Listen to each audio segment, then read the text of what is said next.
Epizoda 25. Hajde da kažemo, da, epizoda 25.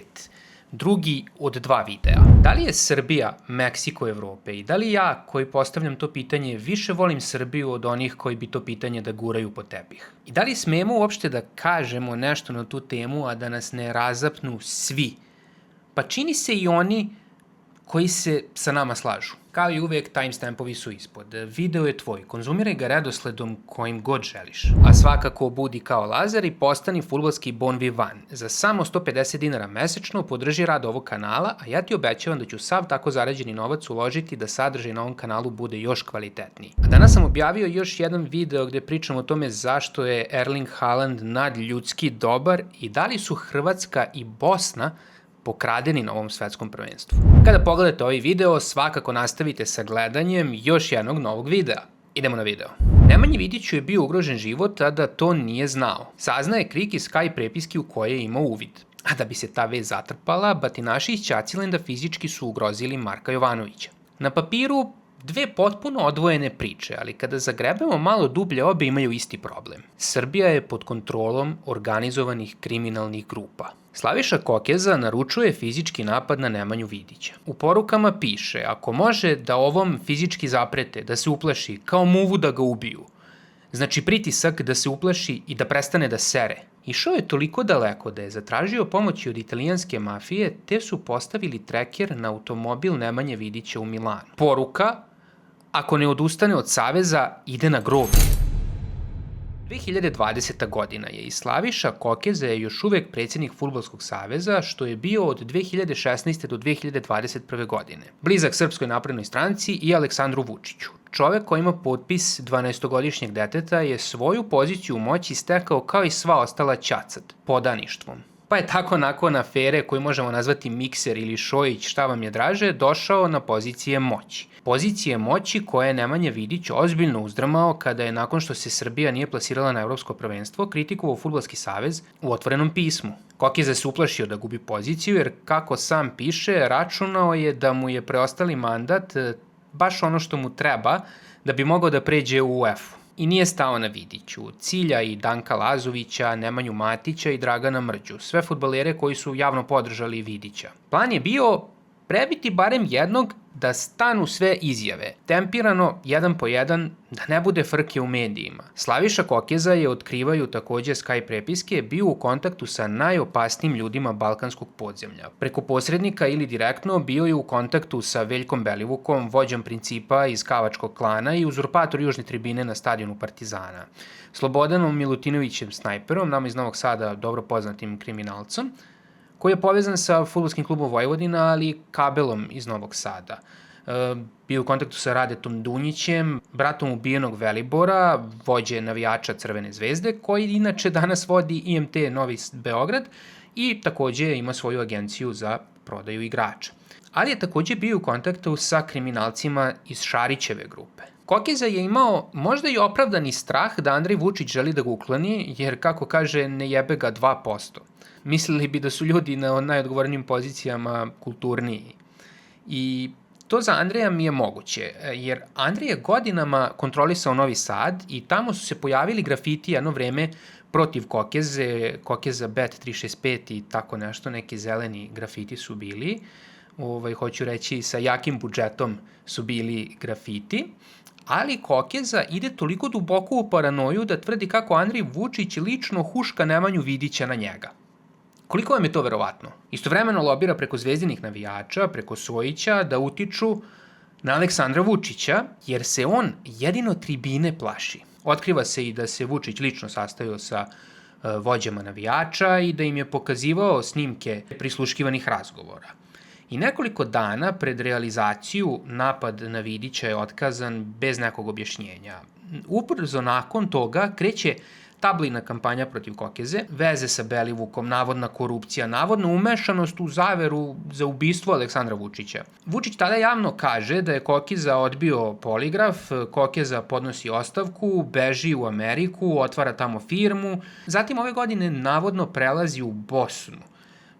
Nikad nije zvanično krivično gonjen. Danas se Vučić pravi lud, pa u istom razgovoru priznaje da je pročitao tekst KRIK-a 3 dana pre nego što je objavljen, što znači da je pretplaćen na KRIK, te se šali na račun svog brata i poručuje da nadležni gone po službenoj dužnosti. U celom tom svom zanosu je totalno otpustio kočnice, te je počeo da nabraja imena vođe navijača koje naravno da on sve poznaje jer je tobože on bio veliki huligan. UEFA se ograđuje od cijele priče, demantuje da je Kokeza aplicirao za bilo koju poziciju u UEFA, što je totalno nebitno u ovom trenutku, i arhiviraju ceo slučaj jer Kokeza više nije u fudbalu.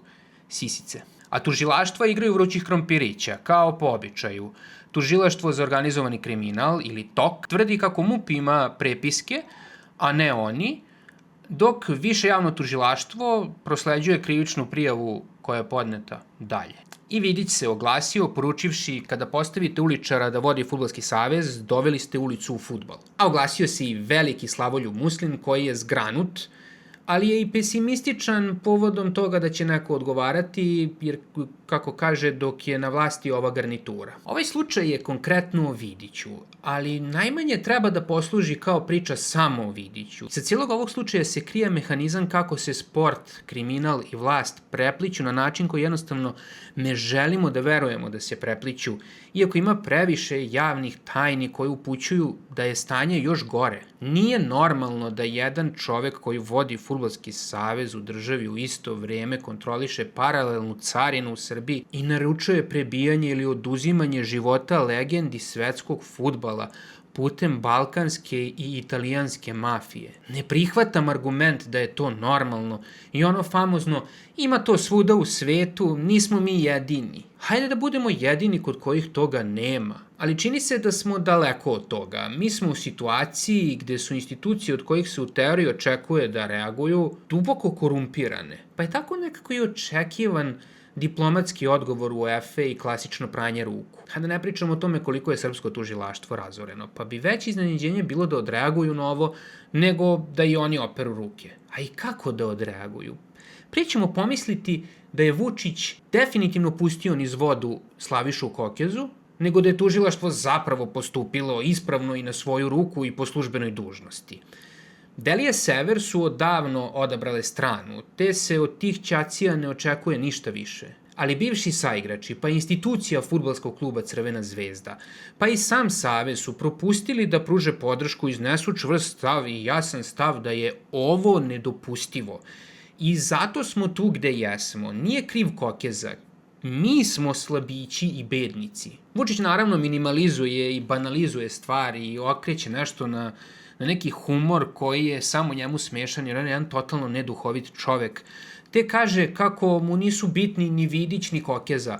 Nije te niko pitao ko ti je bitan, niti je lično važno Kokeza protiv Vidića, nego sama situacija i sam presedan mora da ti bude bitan kao predsjedniku Republike. Prosto nisam mogao da verujem i morao sam da odem odavde, makar virtuelno, da pretražim internet iz drugog ugla. Tako da sam upalio NordVPN, jer NordVPN maskira moju IP adresu kao da sam iz druge države i onda rezultati pretrage zaista budu različiti. A to zašto vi maskirate svoju IP adresu, to ne sudim, ali svakako da možete doći do odličnih dilova, jer su u različitim zemljama i različitim valutama određeni proizvodi, usluge i pretplate prosto jeftiniji.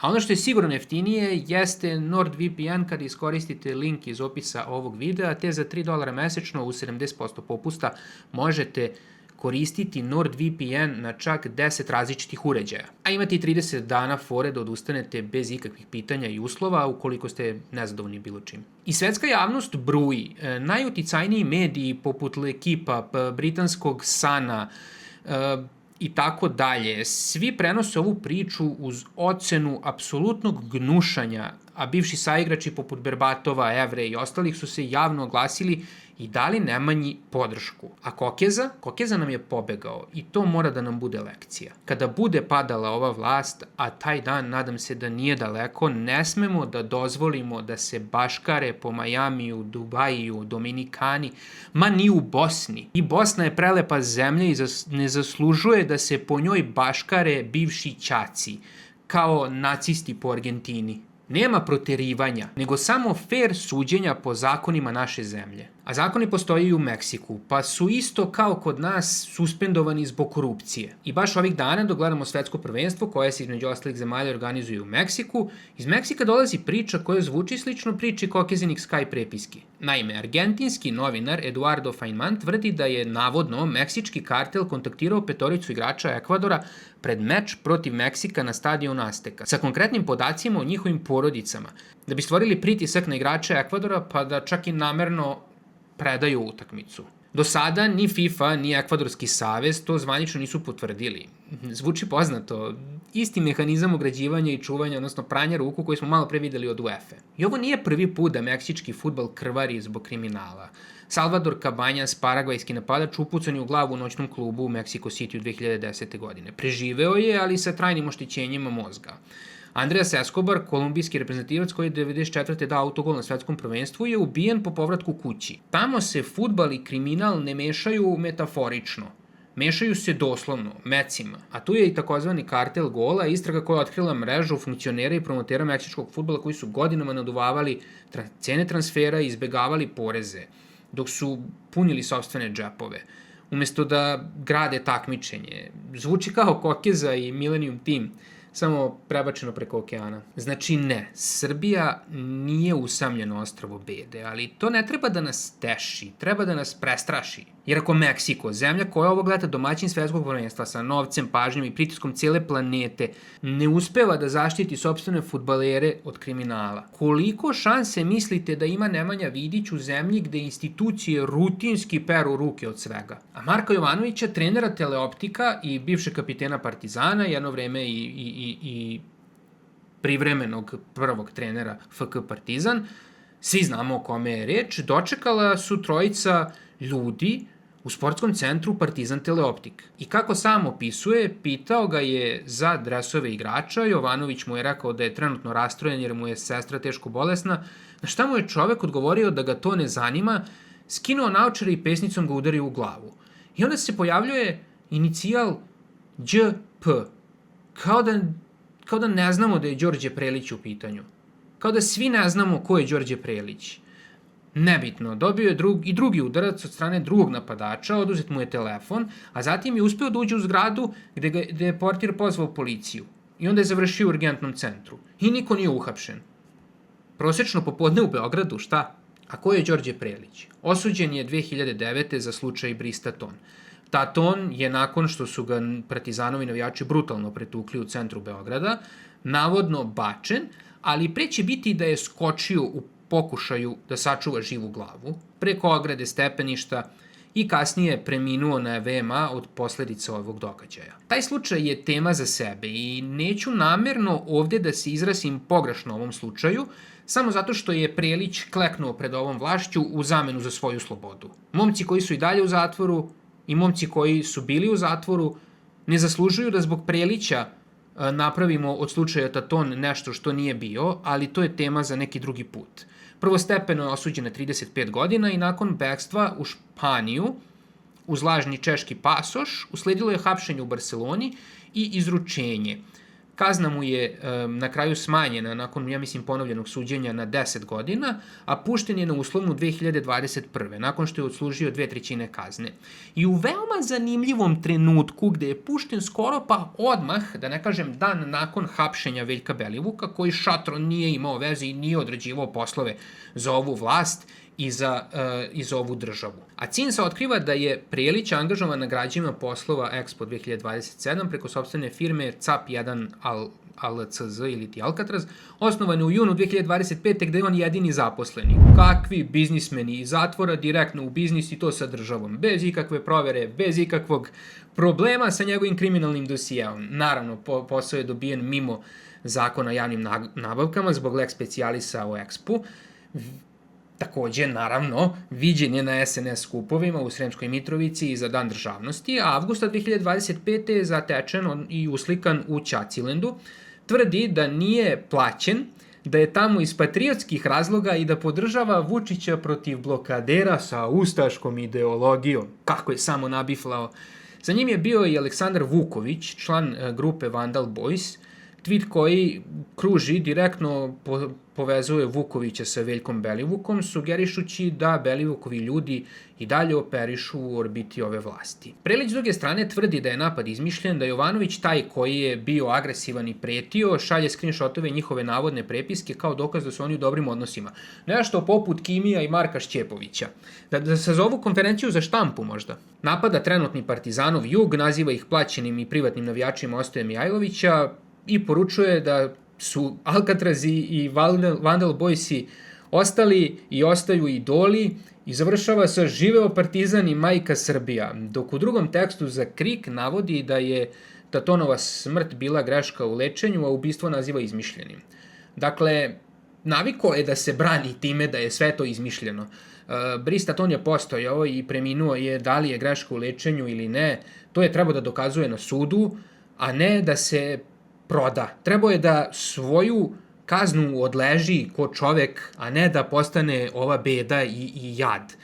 Tako da, ajde da krenemo i od toga, doba kada su Alcatrazi bili glavni na tribini je doba koje jeste bilo doba kada je grobarstvo bilo u vrhuncu i svakako da se nostalgično sećamo i domaćih utakmica i gostovanja, pa i Evroligi u Pioniru. Ali Prelić nikada nije bio idol. Đorđe Prelić jeste bio prva postava Alcatraza, ali deluje da je uvek bio tu kao to neko govno kriminalno koje je na tribini iz nekih drugih razloga, a ne zbog ljubavi prema fudbalu i Partizanu. A da ne pričamo o tome da je na južnu tribinu prešao sa severne i nikada zapravo nije bio naš, kao što je to na primjer bio Kića Marković. I drago mi je da je kivan na trenutnu strukturu na južnoj tribini, jer momci nisu dozvolili da nakon izlaska iz zatvora prismrdi istoj, jer on to svakako nije zaslužio. FK Partizan najoštrije osuđuje napad, traži hitnu istragu i ističu da ovo nije prvi put da su zaposleni u klubu i teleoptiku meta pritisaka prednji i fizičkih napada. Setimo se snimka napada na Vazuru od strane Saleta Mutavog i Veljka Belivuka, te se traži obezbeđenje Sportskog centra Partizan teleoptiki stadiona. S druge strane, tužilaštvo nalaže razgovore sa svedocima i uzimanje snimaka nadzornih kamera, ali MUP ne odgovara na upite novinara o umešanosti Prelića.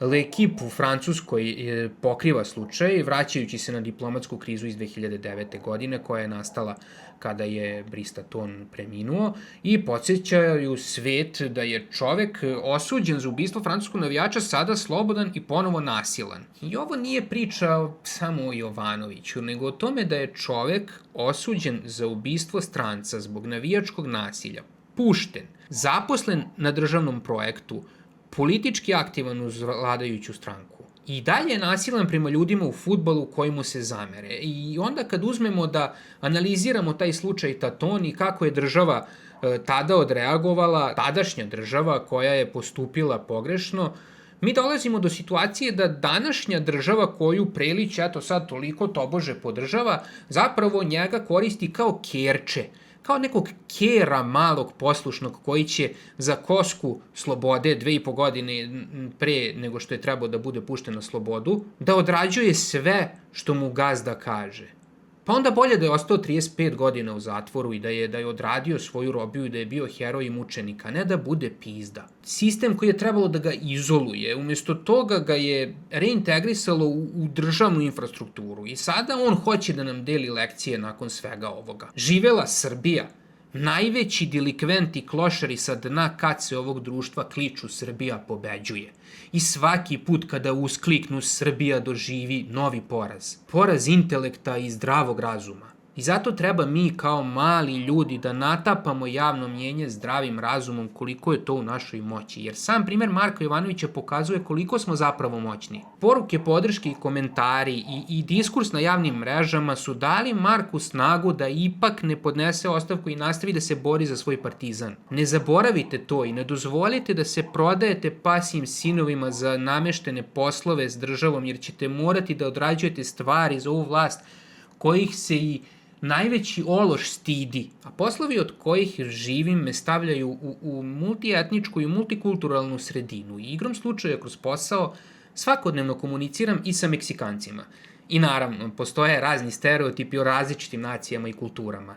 Neki su pozitivni i smešni, a neki su negativni i koketiraju se tim da postanu uvrede. Ali kada god razgovaramo neformalno o tim stvarima i delimo informacije o stanju u našim državama, običajima i slično, dolazimo do zajedničkog zaključka da je Srbija Meksiko Evrope. Naravno, prvo se fokusiramo na pozitivne sličnosti, tamburaši, marijači, tekila, rakija, gostoprimljivost, ljubav prema mesu i tako dalje. Ali svakako da ima i negativnih sličnosti. I Srbija, Balkan i Meksiko su protočni bojleri i rute za protok narkotika, oružja, pa i ljudi. Kriminalni karteli razdiru društva, samo što u Srbiji mi delujemo kao da smo mi manje svesni koliko je to već sada veliki problem. Mi smo postali narod koji relativizuje stvari i u trenutku kada se pojavi informacija da je Nemanji Vidiću ugrožen život, mi preispitujemo da li je on tako nešto zaslužio, s obzirom da je promašio penal protiv Slovenije. Ili s obzirom da je svoj novac zaradio u inostranstvu za sebe,